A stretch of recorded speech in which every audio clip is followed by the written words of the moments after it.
تہجد کی دعا مقدر بدلنے کی طاقت رکھتی ہے۔ جو دعائیں فرض نمازوں میں قبول نہیں ہو رہی وہ تہجد کی نماز میں قبول ہونے کی طاقت رکھتی ہے۔ جو دکھ چین نہیں لینے دے رہے تہجد ان دعاؤں کو جڑ سے مٹانے کی طاقت رکھتی ہے۔ یہ جو دل اتنا بے چین ہے تہجد روح تک میں سکون پہنچانے کی طاقت رکھتی ہے۔ تہجد نصیب والوں کو نصیب ہوتی ہے اور نصیب کو چار چاند لگانے کی طاقت رکھتی ہے۔ اکیلے ہو کوئی ساتھ نہیں دیتا تو جان لو تہجد رب سے ملوانے کی طاقت رکھتی ہے۔ جو کچھ ناممکن لگ رہا ہے تہجد اسے ممکن بنانے کی طاقت رکھتی ہے۔ آنسو، سسکیاں، تکلیفیں، پریشانیاں، تہجد ان سب سے چھٹکارا پانے کی طاقت رکھتی ہے۔ کوئی راستہ نظر نہیں آ رہا تو پریشان نہ ہونا، تہجد معجزے کرنے کی طاقت رکھتی ہے۔ اللہ کہتا ہے کوئی ہے مجھ سے مانگنے والا جسے میں عطا کروں، تو جان لو تہجد رب سے کن کہلوانے کی طاقت رکھتی ہے۔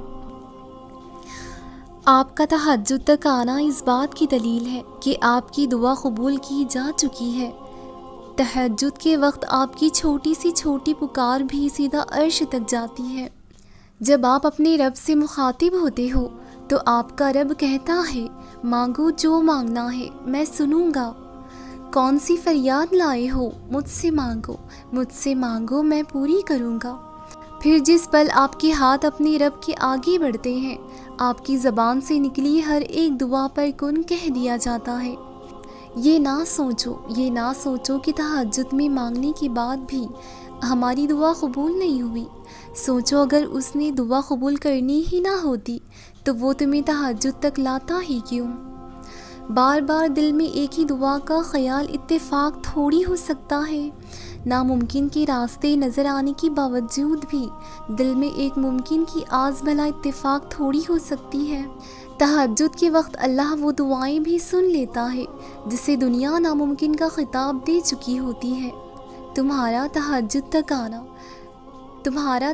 تک آنا بھی ایک معجزہ ہے۔ جو دعائیں تمہیں تہجد تک لے آئی ہیں وہ بھی ایک معجزہ ہے، اور پتہ ہے تہجد میں جو تم مانگ رہے ہو وہ بھی معجزے کی صورت میں ہوگا اور تم حیران رہ جاؤ گے۔ تہجد عشق ہے، تہجد سکون ہے، تہجد مقبولیت کی راہ ہے، تہجد معجزوں کی راہ ہے۔ تہجد تو رب سے عشق کا ثبوت ہے۔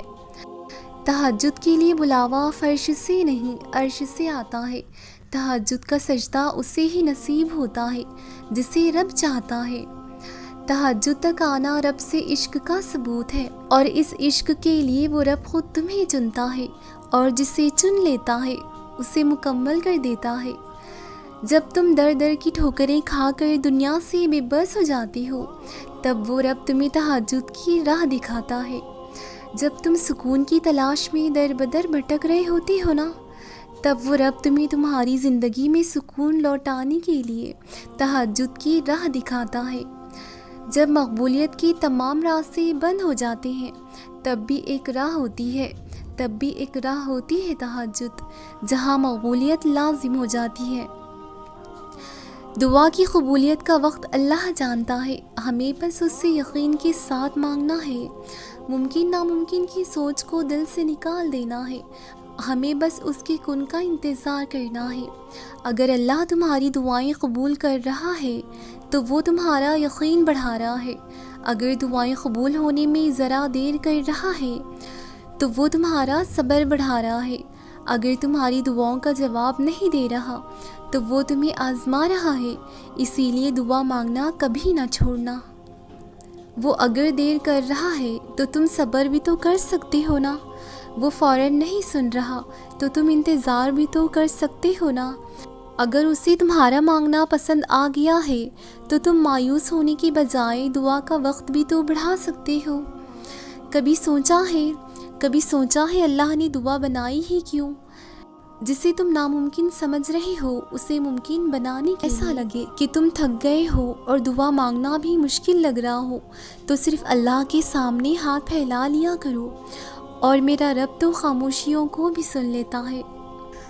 کبھی دعاؤں کا انتظار کرنا اتنا مشکل ہو جاتا ہے کہ صبر نہیں آتا، دل کو ایک عجیب سی بے چینی اور نا امیدی فوراً آ جایا کرتی ہے۔ دل کرتا ہے بس اب دعائیں پوری ہو جائیں، اور اب اور صبر نہیں کرا جاتا۔ آسمان کو تکتی وہ اللہ سے باتیں کرتی ہوئی کہتی ہے، اللہ آپ تو ہر آنسو سے واقف ہیں، اور وہ آنسو بھی جو میں مسکراتے ہوئے پلکوں میں چھپایا کرتی ہوں۔ اللہ آپ میری ہر دعا سے واقف ہیں، جب میں ہاتھ اٹھاتے ہوئے گڑ گڑا کر مانگتی ہوں۔ اللہ وہ فریاد یاد ہے جب میں نے آپ سے چاہ کی خاطر کی تھی اور آپ کے سامنے سجدہ کیا تھا، وہ پہلا سجدہ اس سجدے میں جب میں نے آپ کو پہلی دفعہ آپ کو پکارا تھا۔ آپ کو سب پتہ ہے، مجھے پتہ ہے آپ میری ہر لمحے کی خبر رکھتے ہیں، بس آپ ہی ہیں جو میرے دل کا حال جانتے ہیں۔ آپ تو ناممکن کو ممکن بنا سکتے ہیں، وہ اگر چیز میرے لیے ناممکن ہے تو مجھ پر رحم کر اور اس کے بدلے مجھے صبر عطا کر۔ سورۃ الضحیٰ میں اللہ پاک فرماتا ہے کہ نہ تو تیرے رب نے تجھے چھوڑا ہے اور نہ بیزار ہو گیا ہے، یعنی اللہ ہی تمہارا پہلا سہارا تھا اور اللہ ہی تمہارا آخری سہارا ہے۔ تم کتنے ہی گناہ گار کیوں نہ ہو، تم کتنے ہی نافرمان کیوں نہ ہو، جب جب تم اس سے پکارو گے تب تب وہ تمہاری پکار کا جواب دے گا۔ وہ تم سے ناراض نہیں ہے، نہ ہی اس نے تمہیں تنہا چھوڑا ہے، نہ وہ تم سے ناخوش ہے، بلکہ وہ تو تمہارے انتظار میں ہے کہ کب تم اس کی طرف لوٹ آؤ گے اور وہ تمہیں معاف کر دے گا۔ تم پلٹ آنے میں دیر کرتے ہو لیکن اللہ کبھی دیر نہیں کرتا، وہ تو بس تھام لیتا ہے اور وہ رحم فرما دیتا ہے۔ اس پر یقین رکھو، اسی سے مانگو، اگرچہ دینے میں کچھ دیر ہو رہی ہے لیکن وہ وقت دور نہیں جب تمہارا رب تمہیں اتنا دے گا کہ تم راضی ہو جاؤ گے۔ جو اللہ کو چنتا ہے اللہ اسے چن لیتا ہے، وہ اتنا پاک ہے جسے چنتا ہے اسے بھی پاک کر دیتا ہے۔ عشق والوں کو اپنی راہ میں قربان ہونے کے لیے چنتا ہے، محبت والوں کو اپنی مرضی میں راضی ہونے کے لیے چنتا ہے، محبت والوں کو اپنی رضا میں راضی ہونے کے لیے چنتا ہے، صبر والوں کو اپنی راہ میں آزمائش سے گزار کر پاک ہونے کے لیے چنتا ہے۔ جب اللہ کچھ دے کر آزماتا ہے تو وہ تمہارا اللہ کا شکر ادا کرنا اور اس کی عطا شے کی تمہاری نظر میں قدر آزماتا ہے، اور جب وہ کچھ لے کر آزماتا ہے تو تمہارا اس کی ذات پر یقین اور صبر آزماتا ہے۔ اختتام میں سب کچھ تمہارا ہی ہوگا، بس تمہیں اللہ کو راضی کرنا ہے اس کے انداز میں، اور اسے راضی کرنے کے لیے ضروری ہے کہ پہلے اس کی رضا میں خود کو راضی کر لیا جائے۔ انسان خدا کی محبت کو بہت دیر سے سمجھتا ہے، پھر جانتا ہے کہ وہ ہم سے اتنی محبت کرتا ہے کہ ہمیں ہمیشہ بہتر سے بہترین عطا کرتا ہے، بس ہم ہی ہیں جو ضد پر اڑ جاتے ہیں، اس کی نافرمانی کرتے ہیں، ورنہ اس کے اختیار میں کیا نہیں، وہ اگر چاہے تو ایک نافرمانی پر ہمیں آسمان سے دے مارے، مگر وہ ایسا کرتا نہیں ہے، اس کی رحمت اس کی غضب سے بہت وسیع ہے۔ کبھی مڑ کر ماضی کو دیکھو تو سمجھو گے کہ اس نے تمہیں کب کب اور کہاں کہاں سنبھالا، جب تم بالکل اکیلے تھے تب کہاں کہاں اس نے تمہارا ہاتھ تھاما، جس کے تم قابل بھی نہ تھے اس سے بڑھ کر تمہیں نوازا، جب تمہارے پاس کوئی نہ تھا تو کیسے اس نے ناممکن سے ممکن کے وسیلے پیدا کیے۔ جب انسان یہ بات سمجھ جاتا ہے تب سارے شکوے ختم ہو جاتے ہیں، پھر معجزے ہوتے ہیں، پھر گمان یقین میں بدلتے ہیں۔ خدا کی محبت صرف محبت نہیں بلکہ امید ہے، ایسی امید جس کو کوئی زوال نہیں۔